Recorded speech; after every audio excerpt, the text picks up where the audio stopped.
Ate, Po? bakit ito yung binigay mo sa akin? Di ba sabi ko cheeseburger? Malinaw ang pagkakasabi ko, cheeseburger. Sir, hindi porkit gwapo pwede na magalit, ha? Nakakasira kaya ng kakitan mo yan. Parang tagal na nakakaasar. Oo nga, sir, pangit mag-attitude pag gwapo. Hindi naman. Yung lakas ng apil niyo nababawasan, eh.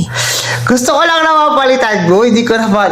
Napataas lang yung boses ko. Ganun. Kistahin pa naman, sir. Hindi naman ako galit. Hawig pa naman kayo ni John Lloyd na may Kakainis pagka-Alden. Oo, grabe, oh. Uy! Mamaya narinig ka ng mga tao sa likod mo. Gwapo ka naman talaga, sir, eh. Sabihin, Parang artista yung kausap ko, eh. ayoko lang ganyan. Sige na, palitan mo na lang. Okay na. Hindi naman ako magagalit na. Ano na, okay na. Cheeseburger na lang. Hintay ko na lang mamaya. Paano nyo na-handle pag may nagkakakrash sa inyo? Tara, tuntiwag. Okay na, sige na. Hintay ko na lang. Tawagin mo na lang ako. Sige na. Patuto, antipaklong.